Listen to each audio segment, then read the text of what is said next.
Hello and welcome back to the Keeping Abreast with Dr. Jenn podcast. I'm so happy to have you here.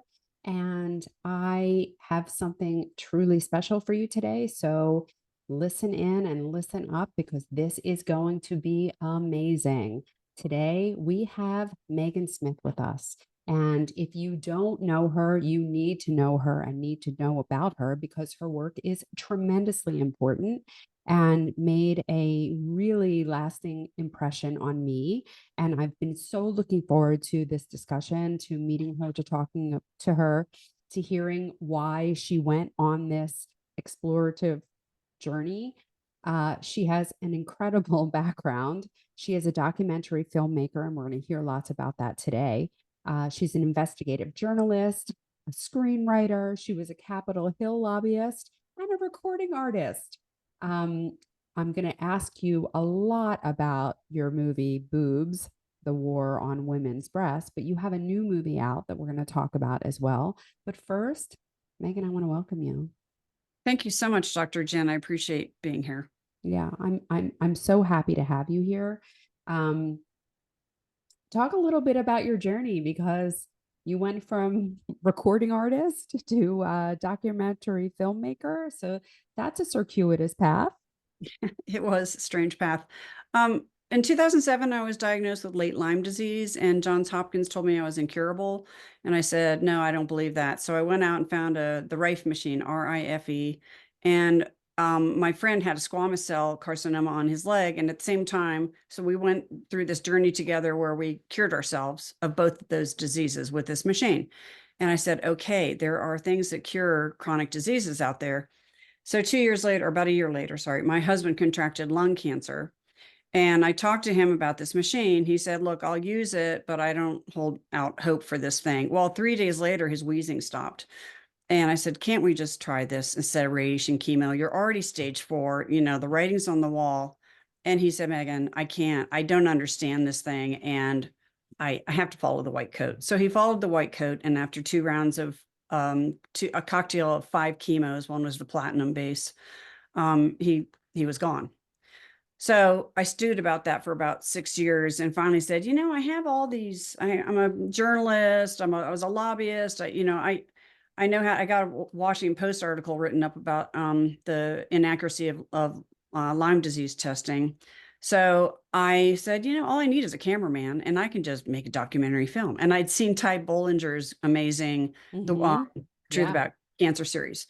And I said, okay, this is interesting. So my cameraman and I took off for the EU about 2 weeks later and filmed all over there, then came back to the US, then went down to Mexico. And, 200 hours of footage later and 8 years later, because I also made this other film on breast cancer screening, I have 2 documentaries out, and that's the long and short of it. Yeah, really, really amazing.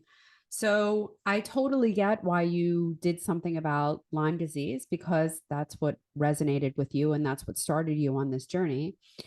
What Talk to me about bOObs, the war on breasts. Like what inspired that?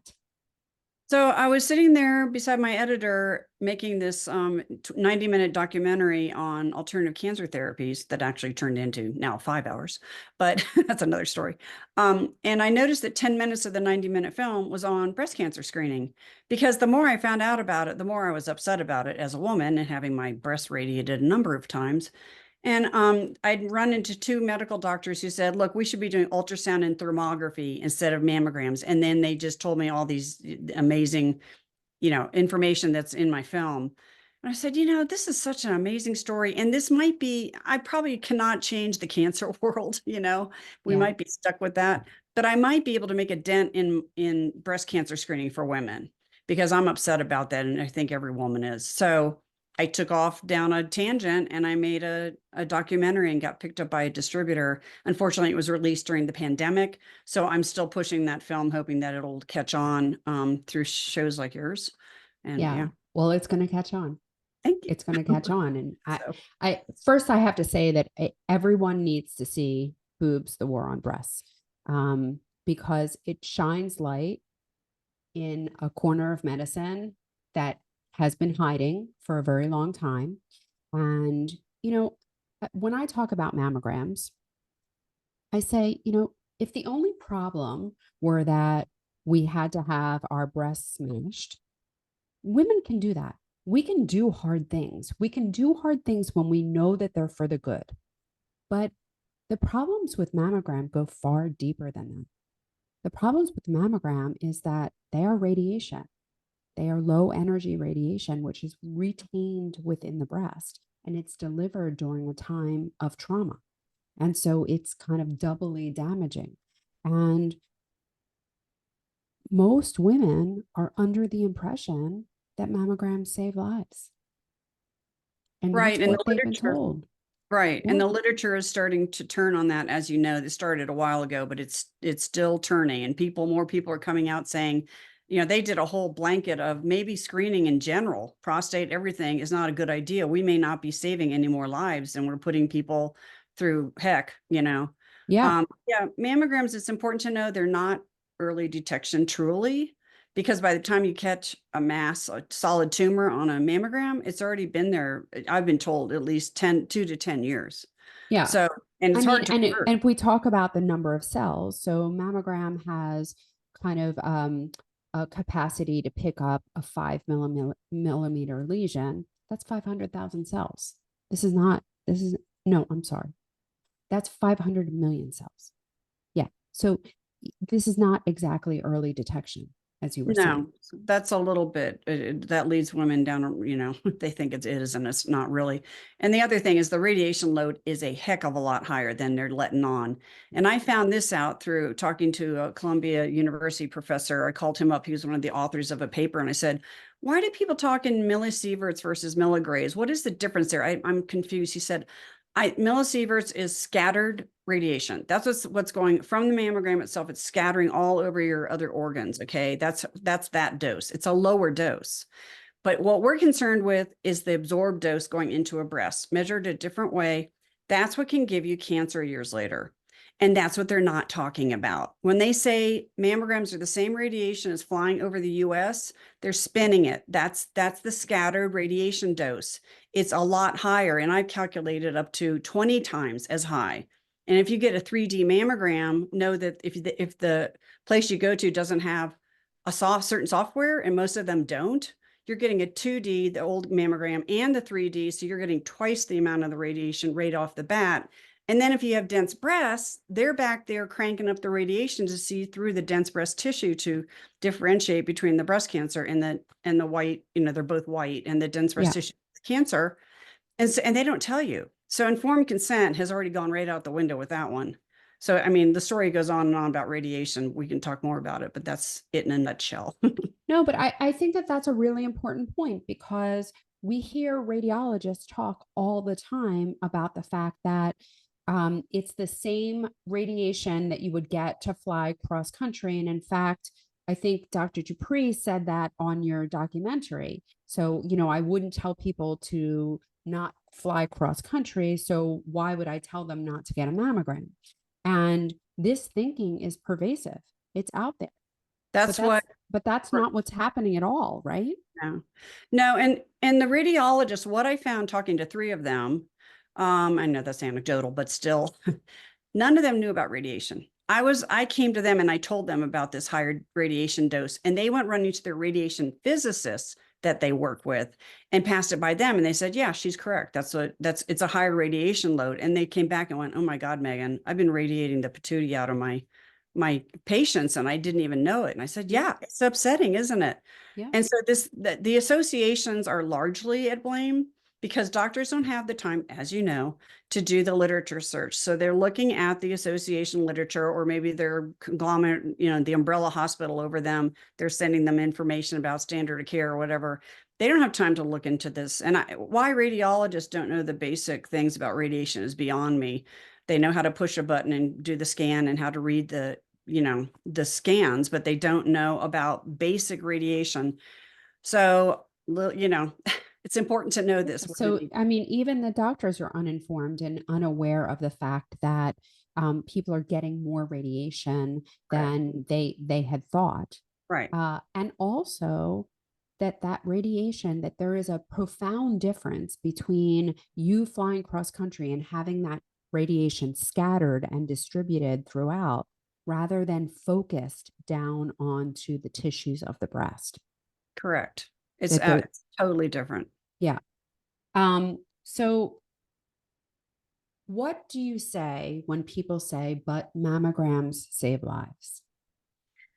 The literature is turning on that now. And because of things like radiation induced cancers, and plus the compression they put on a breast is like up to 45 pounds. That's a lot. I mean, last time I had a breast mammogram, I was like, wow, this hurts. And I had no idea it was that much pressure. And that can, I've seen stuff in some of the people in the literature are saying, that in itself could, if you had a tumor, can burst the bubble, Mhm. And if you just had a biopsy, think about it when we used to have an orange as a kid and we stuck a straw in it, we'd squeeze the orange and the juice would come out. Same thing. If you just had a biopsy and then you do a mammogram, you're squishing it, there is a possibility that those cancer cells are spreading just from that. Yeah. So this is, you can also have what's called induced cancer from trauma. And that's another thing, year after year, if we're traumatizing our breasts, eventually that might catch up with you. So there's a lot of might in the literature, but that slowly people are starting to go on, common sense, this doesn't make any sense. Yeah. But we're fighting a big machine, Mm-hmm. right? Big machine. Because we do 37 million screening mammograms every year in the United States. And they don't do them for the screening mammograms. They do them because it's a big funnel. And a certain percentage of those, depending on where you are in the US, 40 to 60% of women are called back from that initial screening study for additional views, for ultrasounds, for MRIs. And we are actually creating a lot of customers there. Right. And the standard of care, as you have to FDA has approved, they regulate the mammogram and the ultrasound, but they say you cannot get an ultrasound. Standard of care says you have to get the mammogram first, then you can get the ultrasound, or insurance won't pay for it. You can go and get an ultrasound on your own and pay for it. But your doctor, and I've heard a couple doctors have figured out how to get around. I don't know if it's the DSM codes or however they do it, but they have figured out how to get the prescription to their patient saying ultrasound, okay, forget the mammogram, but it does not happen very often. So we're stuck going down the mammogram route, and women are really fed up with it. I've heard Yeah. so many women screaming about this. So FDA needs to, they had a chance to change it. They just changed the regulations again, and they could have changed them to make ultrasound a primary screening tool, which is what mammograms are, but they didn't do it. Yeah. And I think they didn't do it because the lobby's strong, Mm-hmm. and Radiology. it does create a lot of customers. Mm-hmm. Um, and unfortunately, I, I don't really blame the radiologists Right. because it's, first of all, I think they're not educated. They're Right. uninformed, Mm-hmm. right? They were I agree told with you. they were told that it's safe and they believe it, because why would people lie to them? Why would the people that they trust, why would the people that trained them, why would the leaders in their field lie to them? Right. It's the same thing with oncologists. They are being told by the American Society of Clinical Oncologists that it's okay to feed sugar to a cancer patient because it doesn't feed the cancer cell any faster than a regular cell. Yeah. Otto Warburg proved this back in the 1930s. He got a Nobel Prize for it. And they Yes. still are turning a blind eye to a basic of do not overeat sugar if you have cancer. You're just feeding the cancer. Yeah. Or don't eat sugar. I mean, we Right. know that cancer is a metabolic disease. Right. We also know in our society that, there is no one needs to eat sugar. There is no uh, clinical benefit to anyone eating sugar ever. So there is only negative effects. There are no positive effects to sugar consumption, and yet it still has a place in our diet, Yeah, right? it's the additives, it's the stuff they're putting in canned foods and McDonald's and stuff we're all hooked on, and Oreo cookies, and but that's the stuff you have to cut out. If Yeah, you eat any sugars, it should be fruit. It should be as natural as possible, yeah, non-GMO, blah blah blah. yeah, But yeah, don't and overdo it. Anything. unprocessed, right? Unprocessed. Mm-hmm. Um, although then I get the questions about honey all the time, and I can say with great certainty that honey is sugar, syrup is sugar. So even though those are natural things, You should not be consuming them, especially if you are actively cancering, Mm. because cancer is a metabolic disease and because we need to preserve our metabolic health. And metabolic health is a huge problem in our society. And upwards of 90% of Americans have metabolic dysfunction. And those Mhm. numbers are astounding and scary. And when you take someone who has metabolic dysfunction and then you screen them with mammogram, they're already vulnerable. They're Yeah. already on their way to a cancer because their toxicity, because of everything else, they're already vulnerable. We're And not taking care of our mitochondria. no, we're not taking care of our mitochondria. And another thing to think about along those lines is that when we consume sugar, our immune system is suppressed for 5 hours afterwards. So, you are basically setting the stage for cancer because we all make cancer cells from the very young to the very old and everyone in between. And when we make cancer cells, our immune system is supposed to recognize them and destroy them. But if your immune system is being hijacked by metabolic imbalance, it can't do its job. So that's how it's the one of the ways that it sets the stage for breast cancer. Yeah, Um, one of my big takeaways on my second film that these doctors, alternative doctors, were telling me was cancer loves sugar and it hates oxygen. So mhm. a lot of their treatments feed right into that. Again, it's about metabolic pathways. Sugar, cancer cells like the anaerobic cycle. They're good with, they're efficient with it versus a normal cell that likes oxygen or aerobic. Yeah, And I was like, oh, okay. yeah. And that's exactly why when you exercise and oxygenate yourself, your outcomes are better. Correct. So that's why exercise is so important when you're actively cancering and trying to recover from cancer because it oxygenates your body and your cells.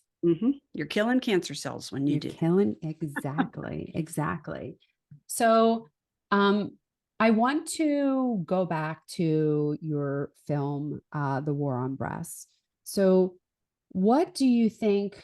Like, what would you call the problems with mammogram, and why do you think that we're not getting enough kind of acknowledgement and recognition? Because the truth is that most radiologists would not agree that mammograms are harmful.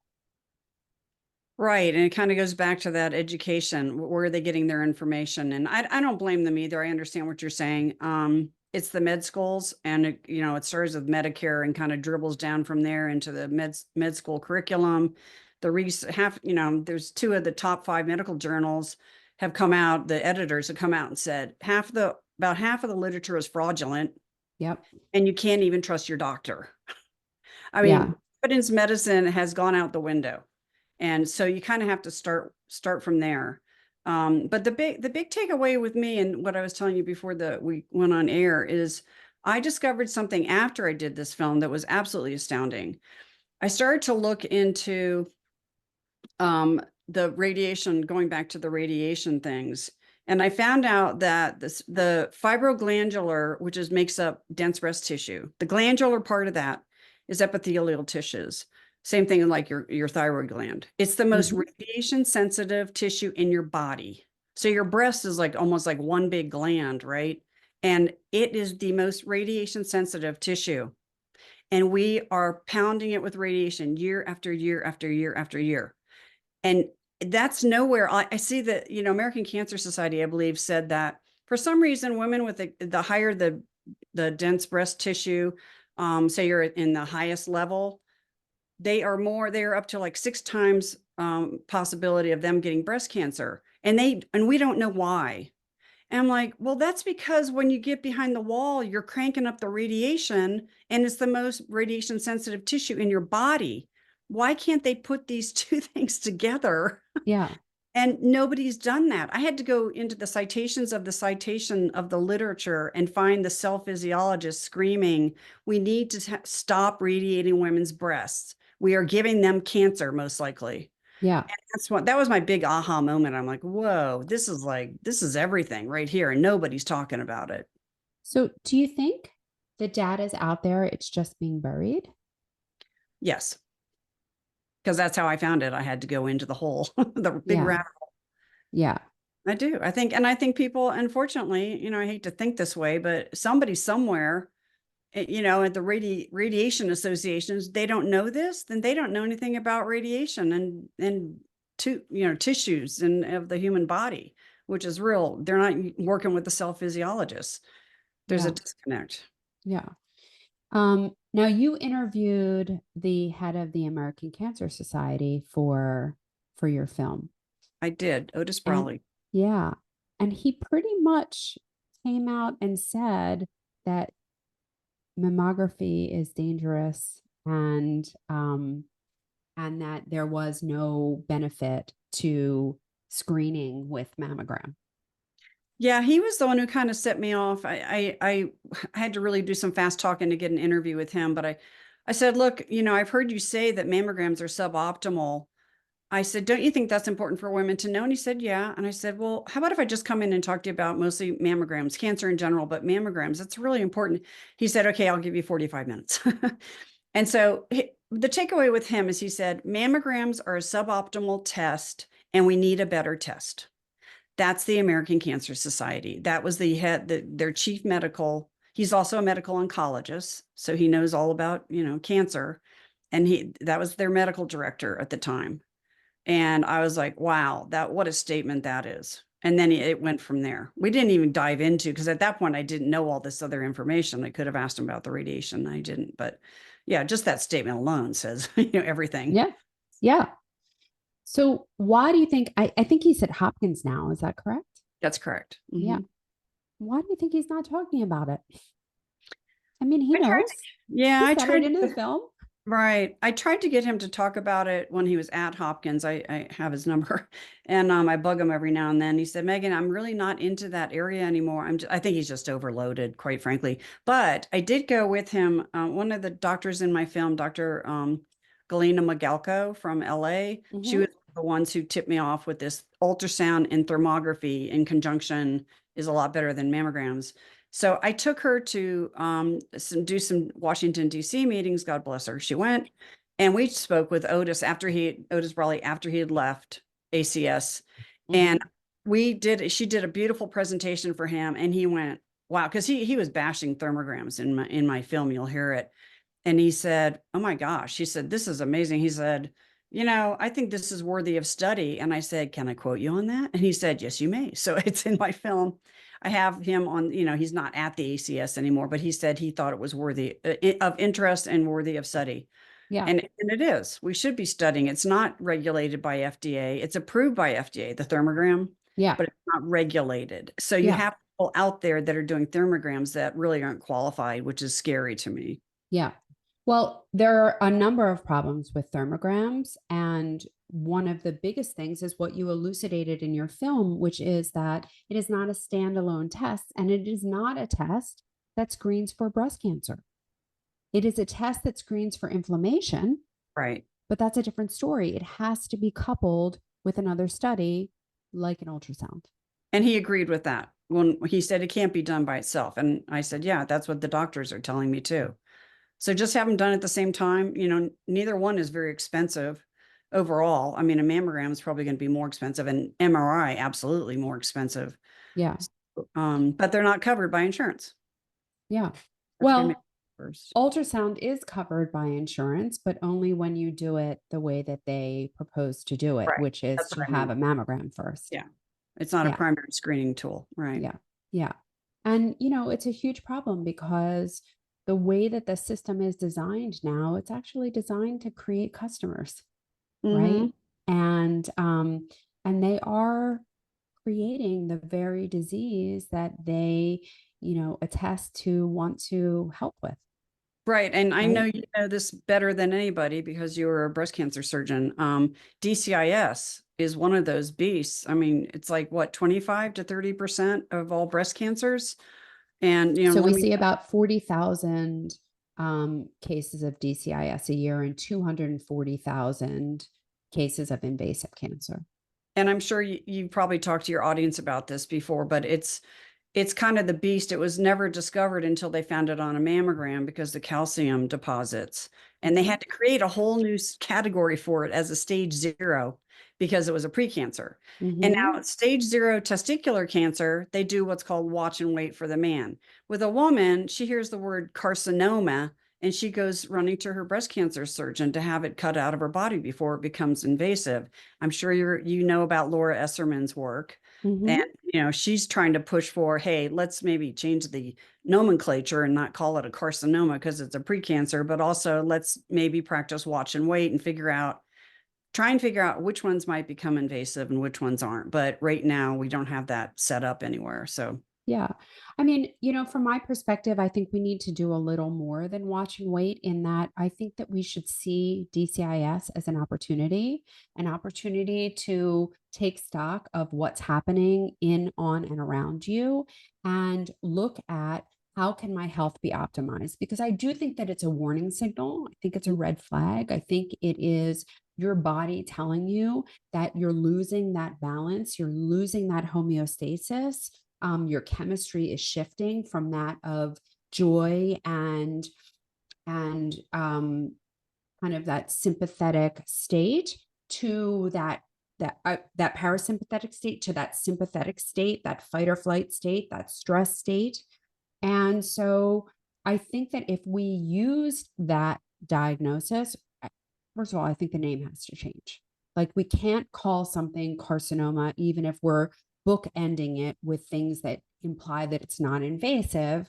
I don't think we can use the word carcinoma without setting off major, major, major alarms in people. right. I hope they change. And and uh, and then I think that we use it as an opportunity. But our system currently is not designed for that. Our system is only designed for illness. It's not designed for health. It's not designed for wellness. Doctors don't know how to help people to be healthy. And there's no motivation for them to do that because the only Right. time that they get paid is when people are sick. Hmm. And I really so, like the thermogram because it can act. It's even though it's not a perfect screening tool, there isn't one yet that I know of. It's still, we can talk about your we're Q. close. We're Yeah. close. The thermogram will pick up inflammation like we talked about. And that's huge because Yeah. my story's in that film. I didn't know I was going to be in the film, but they found an abnormality in my between the differential in my breast temperatures between my left and right. And he said, it might be precancer. You might have cancer. We don't know. And I said, what? And so I changed my lifestyle. And within a year, the inflammation was gone. Yeah. So I like So thermography for that. I think it's a really important tool. I just don't want the reason that it got a bad rap is because it was advertised as a cancer screening tool. And that's not what it's screening for. It's screening for inflammation. And Mm, we as a society need to start to recognize when our inflammatory changes are happening so that we can reverse them, so that we have the opportunity to change the way that we eat, think, move, sleep, all of that, so that we don't have to develop disease. yeah, I totally agree. This is just one tool. Yeah. It could be viewed as a preventative, which is, wow, preventative of cancer if you reverse your lifestyle. So that's huge. Yeah. So the Europeans are doing better than we are in terms of changing the way that they're screening for breast cancer. Can you talk a little bit about your experience and what you learned there? That I wasn't talking to them that much over there about breast cancer screening. I know that they used the thermogram, but they're all doing the mammogram as well. I mean, they're unfortunately the US science, the US medicine is also it's infiltrating the EU and actually even Mexico. I had a clinic down in Mexico say I can't talk to you. They're watching us. And I was like, whoa, Mexico? I mean, we're losing all the doors are starting to close. So I don't know if there's something specific that you have in mind. Well, I think that Switzerland stopped doing screening mammogram. That's Um, correct. yeah, Sorry, that's uh, what you, yeah. yeah, and I know that the studies out of Denmark have proven repeatedly that there is no benefit to screening with mammogram. And when you look at the women that screen with mammogram and compare them to the women that don't, survival is exactly the same. There's no survival benefit to screening with mammogram. The Right. They're not recommending them anymore, but the radiologist told me that they're still using them. The radiologists are still using them. Yeah, they are. Um, and I think that is largely because women feel like they need to do something. Women Hmm. feel like they need to have some role, and they don't feel like self-exam is enough. Right. They want to Even be though, proactive. yeah, Hmm. they want to be proactive and they want to be actively involved. And they feel as if an imaging study is what gets them in. Hmm. And for many years, um, you know, people feel people feel good about themselves after they have a mammogram. Right. I remember so many times when I would diagnose someone with cancer, they would say, "But I don't understand how this happened. I get my mammogram every year." Like they've somehow convinced women that it's part of prevention. Yeah. Beth Dupre said that in my film also. I was like, wow. I've never heard a woman say that, but I guess I could see how people can construe it that way. Yeah.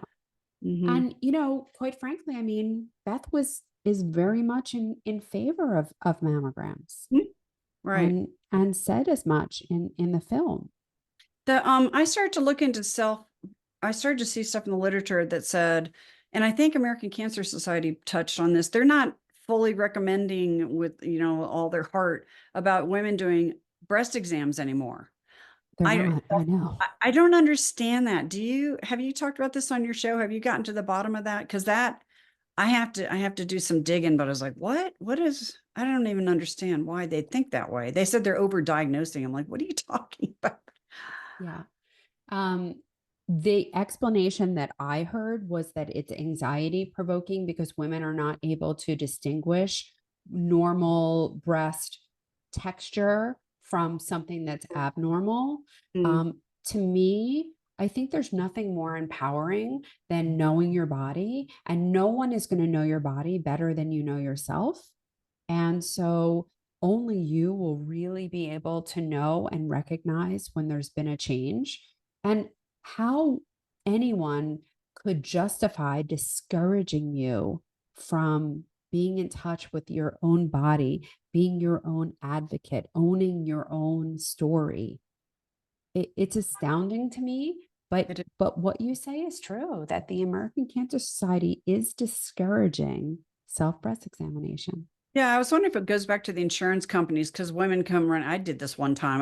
It was some gland thing, or I don't know what it was, but the woman said, "No, you don't. This isn't cancer is like a hard marble." I don't know if that's true every time, but yeah, women are running in and maybe they're getting even biopsies, and I don't know if it's costing insurance more money, and they started, because a lot of it starts with Medicare and dribbles down from there.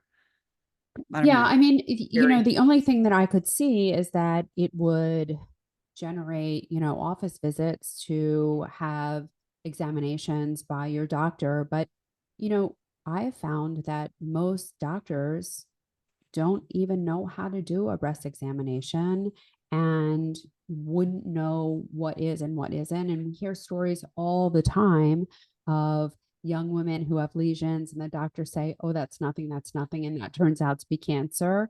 And older women who they upset them so much by saying, "Oh, this is going to be cancer," and then it turns out to be nothing, and Mm. everything in between, right? And so I, I still believe that there is absolutely no harm in self examination and in knowing yourself. Yeah, and if you know to look at a Dr. V, I know you know Dr. V. That's how I Yeah, found you. I sure She do. has these, her breast buddy or whatever it's called. Yep. And that hard marble. I had a friend of mine who had breast cancer and I felt her marble and I was like, oh, that's what they're talking about. It's like a hard marble. I don't know if that's, you can answer that more than I, if that, but at least I know what to look for now. Yeah. Yeah. I mean, I say that for most people, they don't even know how to do a breast examination. So that's why I have one on my Instagram, like pinned to the top of my Instagram so people know. But when you do a breast examination, you're going to want to do it with your fingertips because it's the most sensitive part of your hand. And you run your hand around the breast radially, going from outside to in. And when you run your hand over the tissue, a cancer feels like a bump in the road. And it's kind of, I don't use a marble because that's very round and regular. It's more like a stone. Mm, And so, it tends to be very firm, but, cysts can be very firm too, and they're nothing to worry about. So, what I want people to do is not to panic because it is what it is. And people get into like a frenzied rush when they mm. find something in the breast. And I understand because it really feels like an emergency, but breast cancer is rarely, if ever, an emergency. And what whatever is going to happen, it won't matter if it's today, next week, next month. For most people, it wouldn't even matter if it was next year because it has been there for so long. But if you are examining your breasts on a regular basis, the likelihood that something is going to go undetected by you is pretty small. And I Mm. think you looked at the numbers of things, the size of things that were picked up on mammogram and the size of things that were picked up on physical examination. Didn't you look at those numbers and they weren't too terribly far apart? That wasn't me. I thought I read, then I definitely read that somewhere. Now I have to check the archives of my brain and figure out where I read that. But I think that there was like a 4 millimeter difference or a 5 millimeter difference between the things that are picked up on imaging and the things that are picked up um, on physical examination by the patient. And Yeah. it's not that far apart. We're talking about 4 or 5 millimeters in size. And that 4 or 5 millimeters doesn't change treatment, doesn't change outcome, any of those things. And so, that's another reason not to screen with mammogram. At the end of the day, the biggest reason to not screen with mammogram is because it's dangerous. Yeah. The It's radiation. dangerous. Yeah. Right. I Um, like that you talked about not rushing into treatment. If I can talk about that real quick, yeah. because again, it's been there 2 to 10 years, somewhere in there. It's not like it popped up overnight, unless it's fast growing and it's not gonna be overnight. It's been there a while. Take some time, take a breath, meditate, do your research. And most people don't do their research. They just go running to the white coat Yeah. and go right, like you said, go into the funnel. But Ty Bollinger's got great films. My new film on a new cancer, a new standard of care, has got all kinds of information on cancer, what we're doing now, the alternatives, and why we're not using the alternative therapies. And just do your research before, listen to people like yourself on podcasts and get informed, because almost half of us now are getting cancer. We're almost to that tipping point of Yeah. 50% of us. Yeah, it's really scary. And, Mhm. that's why I wrote my book, The Smart Person's Guide to Breast Cancer, is because I that is the beginning of my book. Stop, take a breath. There are, this is not an emergency. There are very few exceptions to that rule. If someone has inflammatory breast cancer, they have inflammatory changes to their skin in addition to an underlying breast cancer. And if that is what's happening with you, you know that you have a red, swollen breast that seemed to have come up overnight. So that is a very fast moving cancer. That is an emergency. If you have a fracture from your breast cancer, so your breast cancer has spread to the bones and you have a fracture, that is an emergency. And that is something that it's very painful. And so that is an emergency. That's something that needs to be treated right away. And the only other emergency is if you have brain mets, because the skull is a fixed space. And so there's no room for expansion in the skull. So that is something that is an emergency. And other than that, you have time. You have time to learn, to educate yourself, to um, learn and understand the pathology, the disease, what's happening. You have time to get several opinions, talk to several doctors. You have time to make a team, arrange a team that has, if you're going to go the conventional route, a surgeon, a medical oncologist, a radiation oncologist, if you're going to go the other route, you can meet with a naturopath with a functional medicine doctor. There are so many choices, and make a plan. And you have the time to do that. No one should rush into treatment, and no one should feel like they have to make a decision right now. And unfortunately, that is a lot of what happens in medicine, is that they rush, rush, rush. They want to put you on the schedule for surgery. They want to get you on the schedule for report, for chemo, for whatever it is. There's a rush to get into treatment, and it doesn't give people the time and space to think about it. Yeah, I like that you mentioned getting a second opinion. Even Otis Brawley, American Cancer Society, said, I think it's always a good idea to do that. What I didn't know when I was talking to him, how inaccurate pathology is. I thought it was almost 100%. And I'm learning, and I don't know what your experience has been, but I looked at some of the literature and I was like, wow. And I know women that have had this experience. They said, I went in, they said, I have cancer. I have to go right into treatment. And I said, whoa, I'm going to get a second opinion. They go to they take their slides to a different pathologist and they said, no, you don't have cancer. So like, well, and I've heard that several times. I mean, anecdotal, yes, but it's not, Yeah. it's not 100%.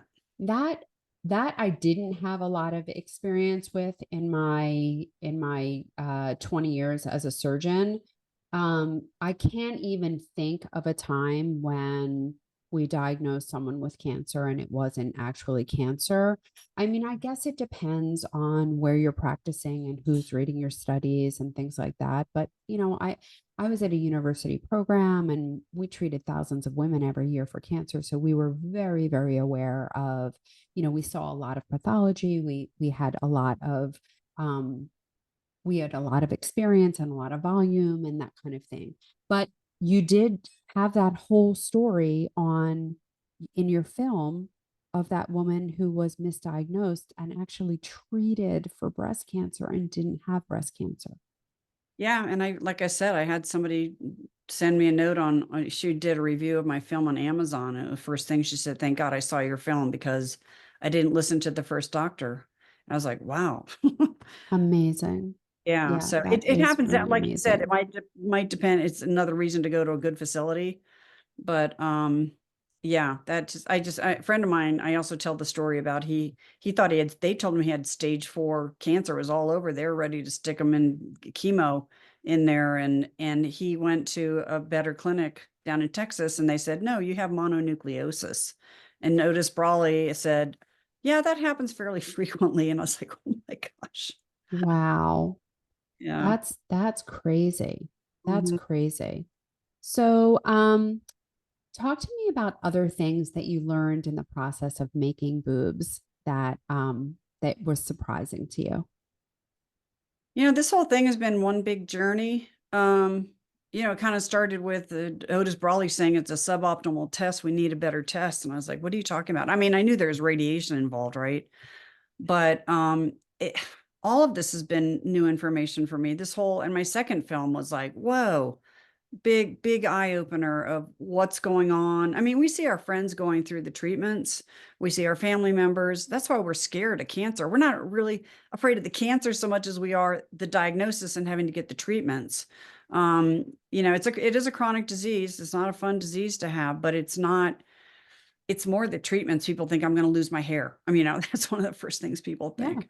Yeah. Um, so boobs, I think we've talked about all the high points. Am I missing Yeah. it that you're Well, remembering? you know what? I just found the quote from Otis Brawley that said he is aware that mammogram is inaccurate and inappropriate.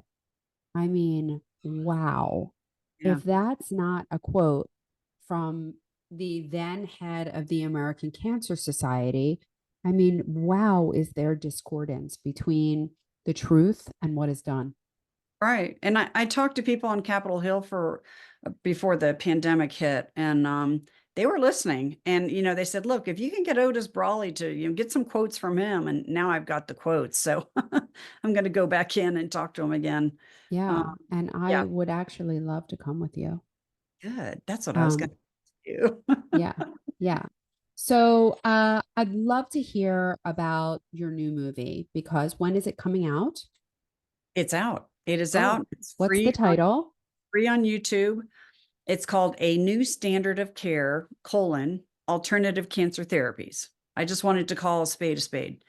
And it goes through, again, I had 200 hours I had to boil down to 90 minutes, and I started making the film. The first act is only 30 minutes, and that's about what we do right now. It's to standard care, cut out and poison and burn, whatever, Yep. chemo and radiation. Yeah, that's And okay. yeah, I know. I shouldn't put it like that, but people do all the time. No, I Uh, mean, listen, I I struggle with this all of the time. And I do think that there's a time and a place, and I'm not throwing the baby out with the bathwater, and that there are people who are in a position where they have a tremendous amount of cancer load and they need to kind of turn that around quickly.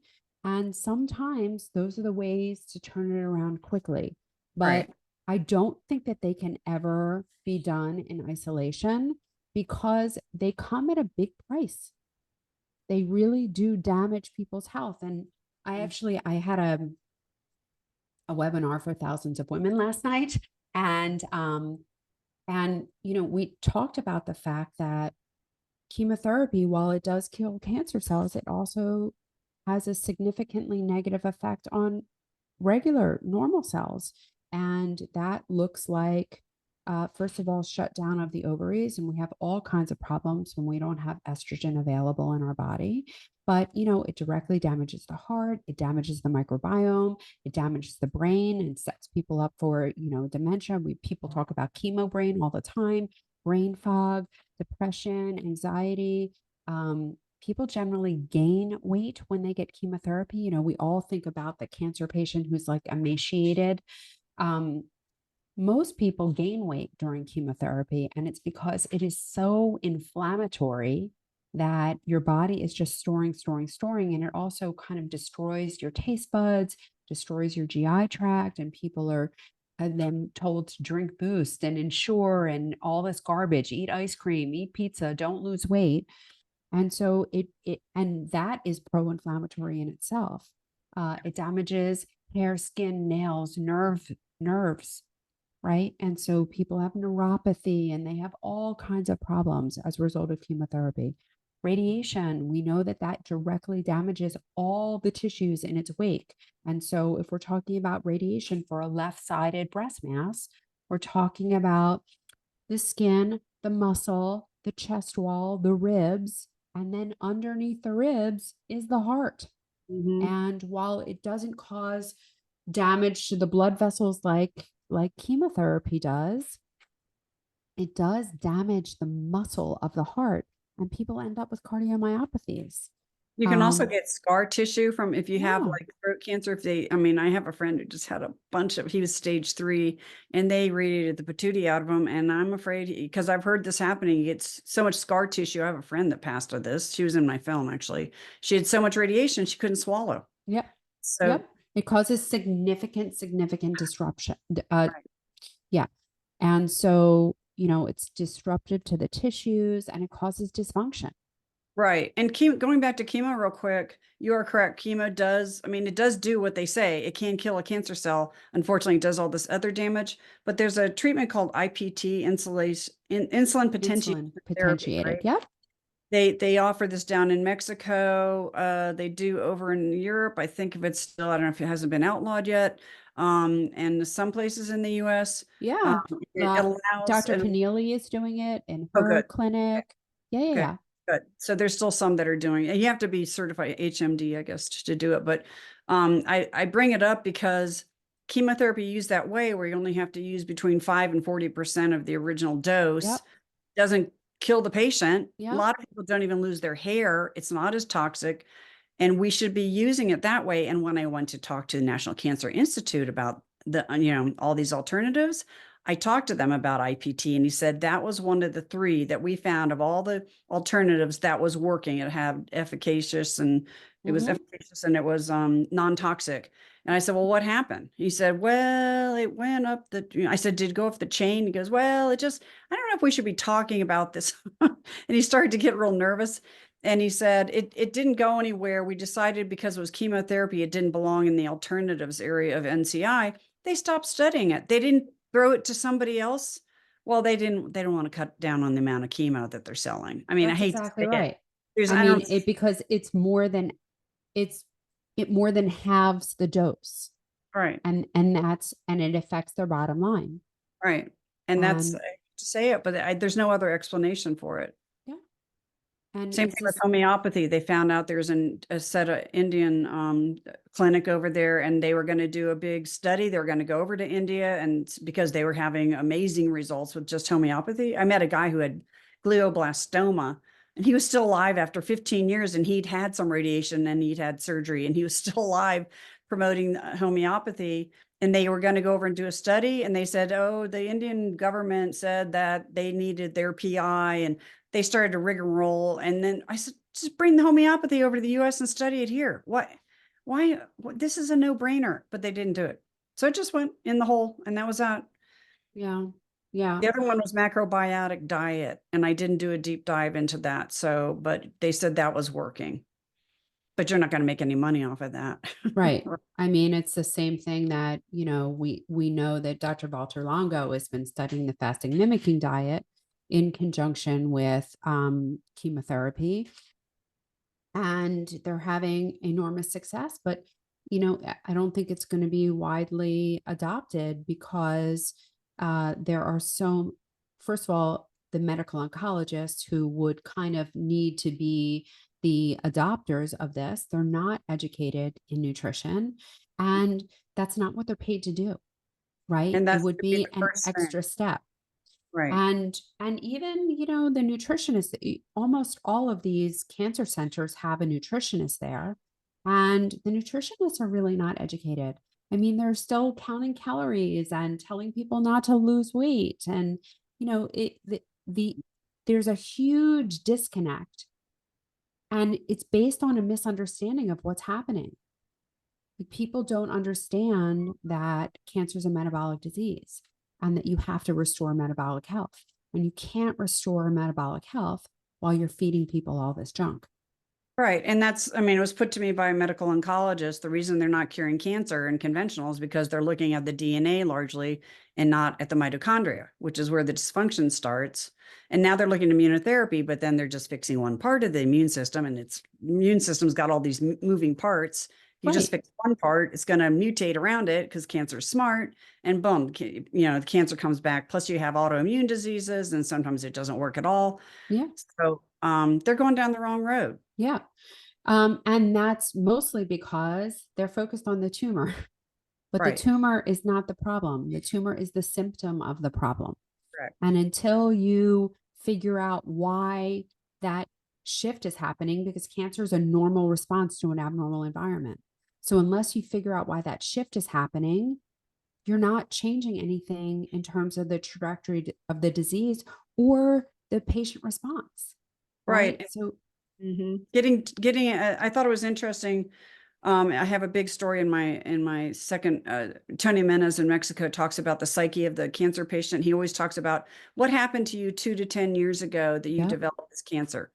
What, Yep. what was it? We need to get to the crux of that. You need to release, you need to forgive, whatever the problem was, if you lost a son or daughter or whatever. And so there's this one woman who just, her breast cancer would not disappear. And he did everything like he normally does, and it usually goes away.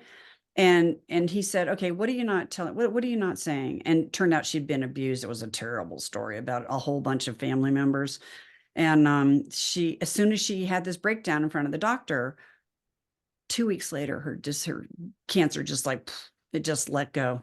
Yep. He's just a Yep. miracle. And it's so important for people to understand that sometimes what you're holding on to is the very nidus for your disease, because your body wants you to process and release that. And Mhm. if you're not doing that, if you're not processing and releasing it, if you're not dealing with your psychological pain, it's going to manifest into a physical symptom, Mhm. right? Because your body The really is keeping score. Right. The other thing I found is everyone who has beaten cancer that I ran into, stage 4 reversing, they were all spiritual. They all across the board, if they didn't believe in a God or whatever, a spirit before their journey, they do now. Yeah. And Yep. I thought that was really interesting. There was no Yep. exceptions to that. Yeah. And Kelly Turner did a great job of showing all that in her books, Radical Remission and Radical Hope, that there there are plenty of people who have made these fundamental changes in their lives. And these are the commonalities that all of these people that have chronic disease, especially stage 4 cancer, have been able to reverse their disease. And I think that as a whole, we need to think about it that way. We need to treat cancer instead of treating it like a death sentence. We need to treat it like a chronic disease, something that needs attention and needs attention forever. Because as many amazing miracle stories I have of people who have made permanent changes in their life and have reversed their disease, there are the cautionary tales too. The people that said, okay, well, I'm better, I feel better, I lost weight. And then they go back to drinking and eating the way that they did before, and their cancer comes back. Exactly. I've seen Bec- that happen a bit. One of my best friends that happened to Yeah. passed Yeah. away.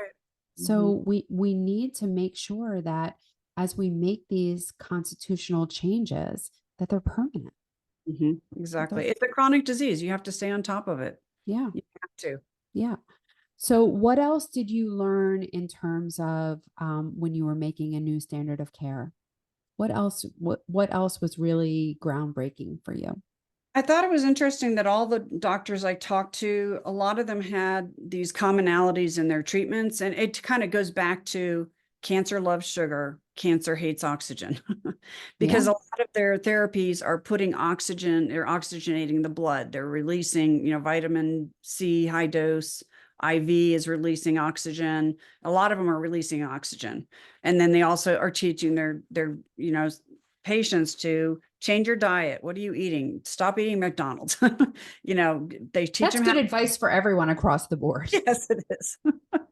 You clean up your air, your water, your food supply, non-GMO. That, I did, this is how I reversed my breast inflammation. Get the stress out of your life. Hard to do right now. We are all stressed out after going through the pandemic.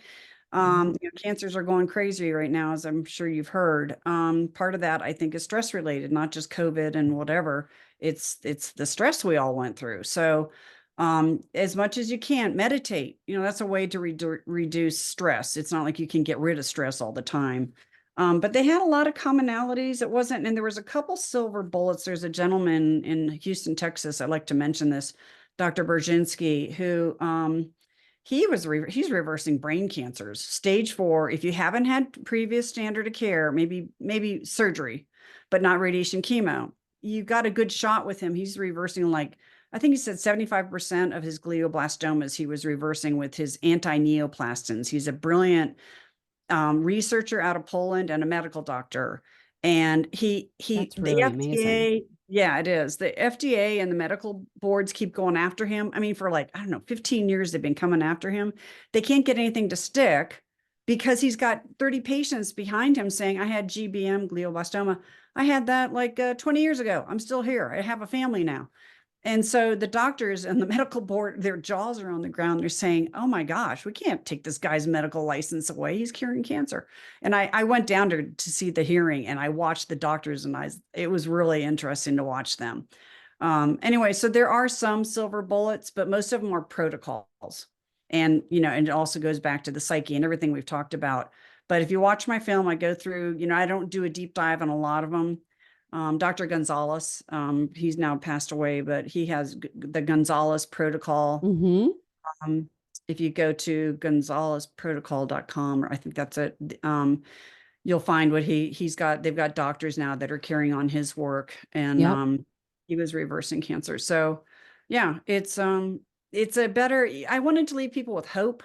Yep. and fear. Because my husband froze like a deer in the headlights when he got that diagnosis. And of course I did too. I mean, it's just, you don't want your husband to get that. And we couldn't think straight. And if I'd had this information, I'd seen Ty's work beforehand, I think that would have made all the difference of the world. So I want to leave people with hope. Spend 2 nights to watch my film, watch Ty's work, watch your podcast, read your Read book. my book. There's Yeah. tons of books out there on how to eat right. The Brain Maker, I think that's one of them. A whole bunch of them out there that, just do your work now. Yeah. Yeah, absolutely. And I hope women walk away from this podcast knowing that there is no benefit to screening with mammogram. There's no survival benefit. Women are getting breast cancer as a result of being screened with mammogram. Radiation causes cancer. If you asked any doctor if radiation causes cancer, they would all say yes. And then you ask the same doctors if mammograms cause cancer, and they say no. Actually, I love how you put it, or someone put it in the film, that they gave it this nice name. They gave it mammogram instead of calling it an X-ray of your breast.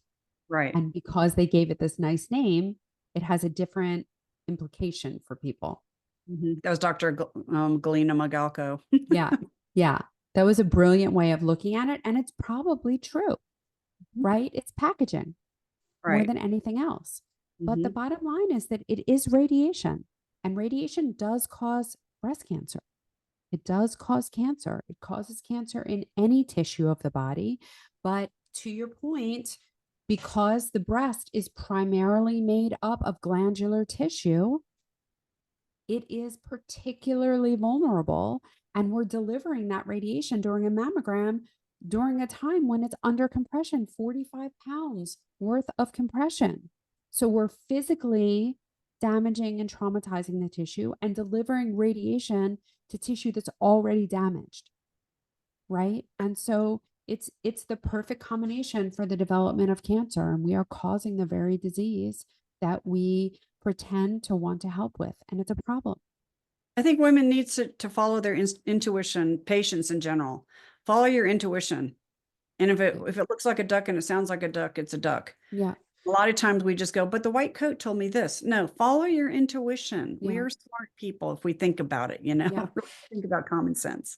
But I'm especially grateful because I know that in the next couple of years, none of this conversation is going to matter because of QT imaging. Because QT imaging is this revolutionary way to screen the breast without compression, without pain, without radiation, and it's fast and safe and affordable. And it is going to forever change the way that we image the breast. And so I'm just excited to be a part of it. And, maybe if you do a follow up documentary, we can talk about QT on your documentary. But the most important thing is that people stop screening with mammogram because it's not helping, it's only hurting. And there are so many other ways to go about it. Self examination is what I truly believe that no one is going to know your body better than you know yourself. And I always trust patient intuition. So, when they have a feeling that something is wrong, something is usually wrong. And when they have a feeling that nothing is wrong, that's usually spot on. And so, get to know yourself, get to know your body so that you can know when there's been a change. Thermography with ultrasound is a viable plan to screen for breast cancer, not thermography alone, which is not to say that thermography alone doesn't have value. It does pick up inflammation. It will allow you to know that you have inflammation in your body. And you can use that information to make those changes like the ones that you made. And actually, I would love it if you would just talk a little bit more about that experience. Like, specifically, what did you do? What changes did you make to make that inflammation go away, and over what period of time? So when they discovered this inflammation, I was in the middle of making my film. I had just been gotten back from Europe. We had been hitting the the breakfast bars, doing two runs breakfast bars over there, and So I, so very maybe not your best self. Very little exercise. If you see me in the film, which I am in the film, you'll see I've got like a double chin and I'm like, I look terrible. And so I lost about 15, 20 pounds. I was on 3 prescription drugs. One of them was because I had a side effect from another drug. And I was like, what is going on? I don't want to be on 10 medications by the time I'm Yeah, 60. but that's what happens, I right? know. And so I went to a good naturopath. She put me on supplements. She didn't say I'm going to get you off the meds, but the meds, I didn't need them. And so I'm off all 3 meds. Yay. Yeah. And so I'm on a ton of supplements. I exercise again. I went to non-GMO. I cleaned up my air, my water. I'm very cognitive of all that. I cut down on sugar. I don't drink any more Cokes, And within a year, like I said, my thermogram was back to normal. So it can, I wasn't sure I was going to expect, I had no idea. And I was like, oh my gosh, that's fantastic. So I'll put it in the film. Yeah. Yeah. Amazing. Those are the big things. Um, and and so I want everyone to make sure that they see boobs, the war on breasts, and where can they see that? So that's being distributed by Cinema Libre, and it's at bOObs doc, bOObs doc.com, as in documentary, boobsdoc.com. I also have a Don't blog. just don't Yes, just put in boobs because you won't like what comes up. exactly. And I also have a blog. I want to put this interview on there.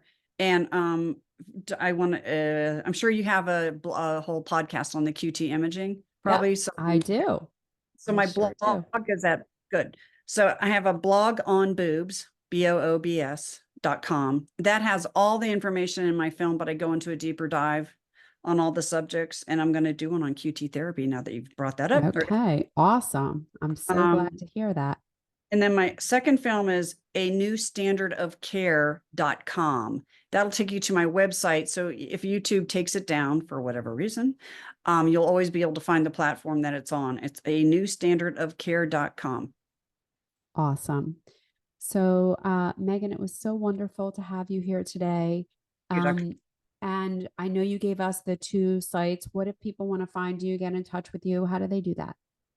If they go to, I think any of those sites there'll be something that'll say contact us, but you can also Okay. go to waymarkproductions.com, and that has a contact me button. Terrific. It was wonderful to have you here. Thank you, And Dr. Jenn. I'm just so grateful for you for the work that you do. I know that we'll have many, many more conversations between us. Great. Thank you. Look forward. Yeah, me too. It's Dr. Jenn, and I'm going to say bye for now.